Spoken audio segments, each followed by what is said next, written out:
সামনে ঈদ আসতেছে। আজকে একটা মাসালা সংক্ষেপে বইলা তাফসিরে যাচ্ছি। মাসালাটা হইল, সামনে যে ঈদটা আসতেছে এটার নাম হচ্ছে ঈদুল ফিতর। ঈদুল ফিতর মানে হচ্ছে আনন্দ, আর আনন্দটা পূর্ণতা পায় যখন সদকাতুল ফিতির দেওয়া হয়। ঈদুল ফিতর মানে আনন্দ, ফিতির মানে কি ভাঙা। টানা 30 দিন রোজা রাখছেন, ঈদের দিন কি করছেন? রোজা ভাঙিয়ে ফেলছেন। এই যে ভাঙছেন, এটা খুশি লাগছে না? 30 দিন না খেয়ে ঈদের দিন রোজাটা ভাঙছি, এই জন্য এটার নাম কি? ঈদুল ফিতর, মানে ভাঙার আনন্দ। তা আনন্দটা পরিপূর্ণ হবে কখন? যখন সদকাতুল ফিতির দেওয়া হবে। সদকাতুল ফিতিরের 4টা প্রশ্ন যদি জানেন, বুঝেন, তাহলে দেখবেন সহজ। 1 নাম্বার, সদকাতুল ফিতির কি? 2 নাম্বার, সদকাতুল ফিতির কেন?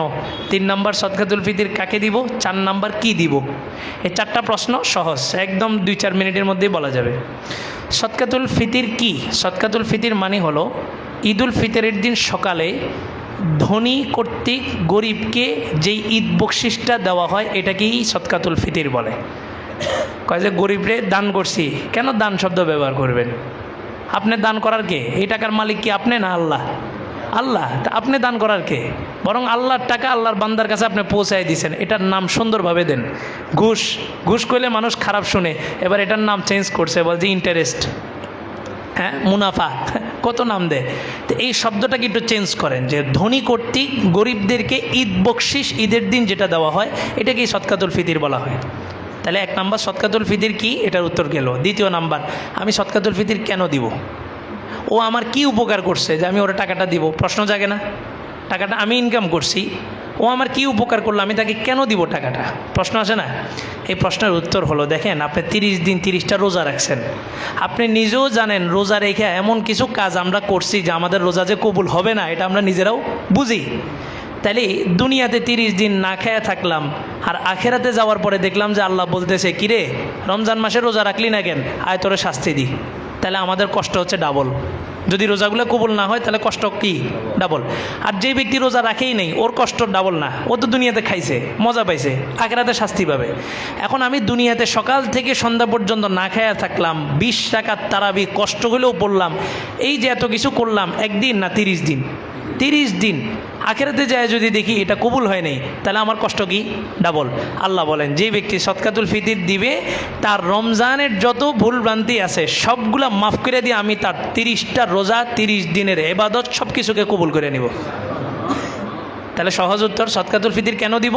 যে আমি 30 দিন কষ্ট করে রোজা রাখছি, যত ভুলভ্রান্তি আছে আমার এই টাকার মাধ্যমে আমার ভুলগুলো কী হয়ে যাবে? মাফ হয়ে যাবে। এখন আপনি কি ভুল কি অল্প করছেন না বেশি করছেন? হ্যাঁ, হিসাব করলে রমজানের বাহিরে গুনাহ আর রমজানের ভিতরে গুনাহ কি এক নাকি? রমজানের বাহিরে গুনাহ করছেন গুনাহ, কিন্তু রমজানের ভিতরে গুনাহ করছেন, এটা কবিরা গুনাহ, আপনি রোজা রেখে গুনাহ করছেন। রমজানের বাহিরে গুনাহ করছেন কেন? আল্লাহ শয়তানের দোকায় বেড়ে করছি। রমজানের ভিতরে গুনাহ করছেন কেন? আল্লাহ আমি শয়তানের দায়িত্ব পালন করে তারপর গুনাহ করছি। শয়তান তো নাই, তাহলে গুনাহ কি কম না বেশি? বেশি। তাহলে আপনি এই প্রশ্ন কেন করবেন যে হুজুর 110 টাকা দিলে কি আদায় হবে? আপনি বলেন 110 টাকাটা কি ঈদ বকশিস না? মানে কি? সদকাতুল ফিতির এই পরিমাণ দেওয়া যাতে একজন মানুষের অন্তত ঈদের দিন আর কারো কাছে হাত পাততে না হয়, এই পরিমাণ দেওয়াকে কি বলে? সদকাতুল ফিতির বলে। এখন আপনি যদি বলেন যে হুজুর 110 টাকা দিলে আদায় হবে, আমি আপনাকে উত্তর দিব, ভাই 110 টাকা দিয়ে কি আপনার ঈদ হয়? আপনি ঈদের যে টুপিটা কিনেন, টুপিটারও তো দাম আছে 500 টাকার উপরে। আপনি ঈদের যে জামা কিনেন, এগুলোর দাম আছে 3000 টাকার উপরে। আপনি যে ঈদের দিন যে সমস্ত জিনিসগুলো খান, দামি দামি জিনিস, এগুলো সবগুলো 1000 টাকার উপরে।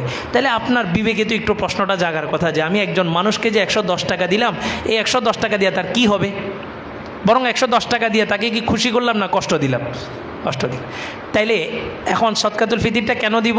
আমার রমজানের রোজা ইবাদত সবগুলো কবুল হবে। তো সবাই তো সদকাতুল ফিতির দিবে না। সবাই যদি সদকাতুল ফিতির দেয় তাহলে নিবে কে? বুঝেন নাই? এক শ্রেণীর মানুষ থাকবে দিবে, আরেক শ্রেণীর মানুষ থাকবে নিবে, মাঝখানে কোনো শ্রেণী নেই। হয় দিবেন না হয় নিবেন।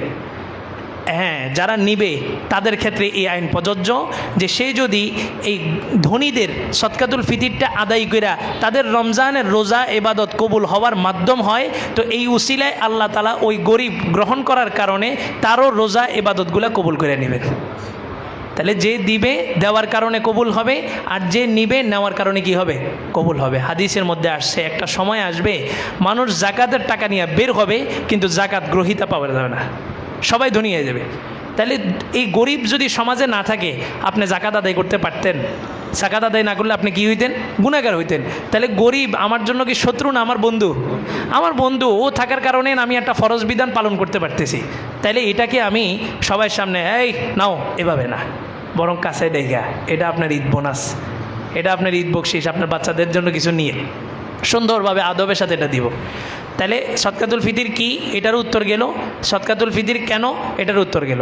সদকাতুল ফিতির কাকে দিব? গরিবকে দিব। কাকে দিব? গরিবকে দিব। কেন দিব? গরিবের উপকারের জন্য। গরিবের কিসের জন্য? উপকারের জন্য।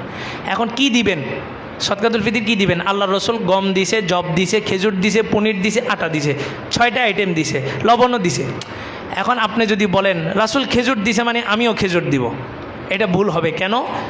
আমরা এখন বাজারে যায় টাকা দিলে পণ্য দেয়, আমাদের কারেন্সি হলো টাকা, নোট, আমাদের কারেন্সি টাকা পয়সা, বাজারজাত যেটা করি।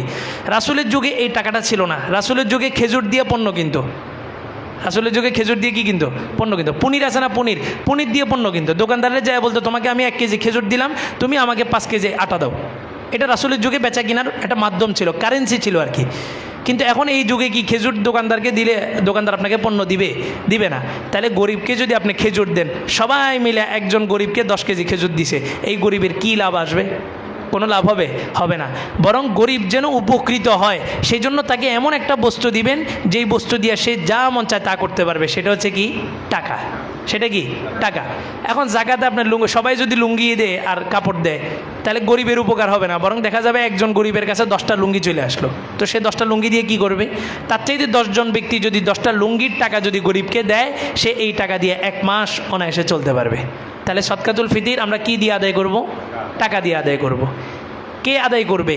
যেই ব্যক্তির উপরে ঈদের দিন সকালবেলা, সূর্য ওঠার আগে ঈদের দিন সকালবেলা যেই ব্যক্তির কাছে 2,30,000 টাকা অথবা 2,30,000 টাকা সমপরিমাণ সম্পত্তি থাকবে, তার উপরে সদকাতুল ফিতির ওয়াজিব। জাকাতের নেশাব 2,30,000 টাকা, তবে জাকাতের জন্য শর্ত হইল 1 বছর এই মালটা থাকতে হবে। আর সদকাতুল ফিতিরের জন্য 1 বছর থাকা লাগবে না, বরং ঈদের দিন সকালে আপনার কাছে 2,30,000 টাকা আছে অথবা 2,30,000 টাকা সমপরিমাণ সম্পত্তি, নিজের প্রয়োজনীয় আসবাব বাদে, জামা কাপড় থাকার বিছনাতে যা আছে, এই প্রয়োজনীয় জিনিসপত্রের বাহিরে অতিরিক্ত 2,30,000 টাকা আছে মানে আপনার উপরে সদকাতুল ফিতির ওয়াজিব। আপনি কার পক্ষ থেকে দিবেন? আপনি নিজের পক্ষ থেকেও দিবেন, আপনার ছোট ছোট সন্তান যেগুলো এখনও বালেগ হয়নি তাদের পক্ষ থেকেও দিবেন, স্ত্রীর পক্ষ থেকে এবং বালেগ ছেলের পক্ষ থেকে দিলে আদায় হবে যদি তারা অনুমতি দেয়। স্ত্রী যদি বলে আমার পক্ষ থেকে দিয়ে দেন, অনুমতি দেখ না দেখ, আপনি যদি তাদের পক্ষ থেকে দেন আদায় হয়ে যাবে। কি বলছি বুঝছেন? তাহলে ঈদ মানে আনন্দ। ঈদ আনন্দ কখন হবে? যখন সমাজের সবাই মিলে আনন্দ করতে পারবে, আর সমাজের সর্বশ্রেণীর মানুষ যেন আনন্দ করতে পারে। এই জন্য ইসলাম একটা ব্যালেন্স রাখছে ধনী এবং গরিবের মধ্যে। ধনী গরিবকে দিবে, গরিব ধনী থেকে নিবে, নেওয়ার মাধ্যমে কি হবে? দোনো গ্রুপ একসাথে আনন্দ করতে পারবে। আপনি 4-5 জন এই এলাকার ভিতরে ধনী, 4-5 জন মিলে ঈদের নামাজ পড়তে গেলেন, খুব খুশি। বাকি এখানে 100টা পরিবার আছে গরিব, তারা ঘরের মধ্যেই বসে আছে। আপনার এই ঈদের কোনো আনন্দ আছে? কিছুই নেই। বরং ঈদ আনন্দটা সবার ভিতরে যেন সমানভাবে বন্টন হয়, এই জন্য সদকাতুল ফিতির দেওয়া। এখন আপনার উপরে সদকাতুল ফিতির দেওয়া আবশ্যক না, তারপরে আপনি দিলে কি গুনাহ হবে? গুনাহ হবে না, বরং সৎকার মাধ্যমে বালা মুসিবত দূর হয়। প্রত্যেকেই নিয়ত করেন এবার আমি ঈদের দিন কি করব? সৎকা করব। আমার রোজা কবুল হওয়ার দরকার আছে না? তাহলে আমি সৎকা করব, আমার রোজা কি হবে? কবুল হয়ে যাবে। আর হাদিসের মধ্যে আছে ইয়াদুল উলিয়া খায়রুম মিন ইয়াদিস সুফলা, দাতার হাত যেটা, এটা গ্রহীতার হাত থেকে উত্তম। যেই হাত দান করে এই হাত কোনোদিন ফকির হয় না। যেই হাত দান করে ওই হাত কোনোদিন কি হয় না? ফকির হয় না। আর কেউ যদি স্বভাব বানায় আনে যে আমি এইভাবেই চলবো, তো সে কোনোদিন দান করার সুযোগ পাবে না, আল্লাহ তাকে সারা জীবন ওইভাবেই রাখবে। এই জন্য ভরসা আল্লাহর উপর থাকবে যে আমি এই জন্য দিব যে এটা আল্লাহর একটা বিধান। দ্বিতীয় নাম্বার, আমার রমজানের ভুল ত্রুটিগুলো মাফ করে দিয়ে আল্লাহ তাআলা রমজানটাকে কবুল করবেন। 3 নাম্বার, যেই ব্যক্তি দান করে, যেই ব্যক্তি জাকাত দেয়, সে জীবনে কোনোদিন কি হয় না? গরিব হয় না। জাকাত সদকা এগুলোর মাধ্যমে সম্পদের মধ্যে কি হয়? বরকত হয়। এক ইহুদি নারী, সে জাকাত দেয়, ইহুদি জাকাত দিতেছে, তারই জিজ্ঞেস করা হলো কী ব্যাপার? জাকাত তো মুসলমানদের, তুমি কেন দাও? বলে যে আমার এই মক্কার জীবনীতে আমি একজন বালককে দেখছি যে বালক জন্মের পর থেকে নিয়ে এই পর্যন্ত কোনো দিন মিথ্যা বলে নাই। তার নাম হচ্ছে মুহাম্মাদুর রাসূলুল্লাহ সাল্লাল্লাহু আলাইহি ওয়াসাল্লাম। মুহাম্মদ বলছে জাকাত দিলে সম্পদে বরকত হয়, সম্পদ বাড়ে। মুহাম্মদের ওই কথা বিশ্বাস করে আমি জাকাত দিই, আর আলহামদুলিল্লাহ জাকাত দেওয়ার কারণে আমার সম্পদের দিন দিন কী হইতেছে, বরকত দিতেছে। একজন ইহুদি মহিলার সম্পদের মধ্যে যদি বরকত হয় এই বিশ্বাস করার কারণে, তা আপনি মুসলমান হয়ে যদি এই বিশ্বাস নিয়ে দেন আপনার সম্পদে বরকত হবে না? অবশ্যই হবে। যারা জাকাত আল্লাহর সন্তুষ্টির জন্য দিছে এমন একজনেরও পৃথিবীতে ইতিহাস নাই যে জাকাত দেওয়ার পরে সে আবার কী হয়ে গেছে, গরিব হয়ে গেছে, এমন ইতিহাস নেই। বরং দেখা গেছে গত বছর যার জাকাত আসছে 5,000 টাকা, এবছর তার জাকাত আসছে কত, 15,000 টাকা, আরও বাড়ছে, বৃদ্ধি। আল্লাহ তো সদকাতুল ফিতর দিব তো ইনশাআল্লাহ। আল্লাহ তাআলা সবাইকে কবুল করুন।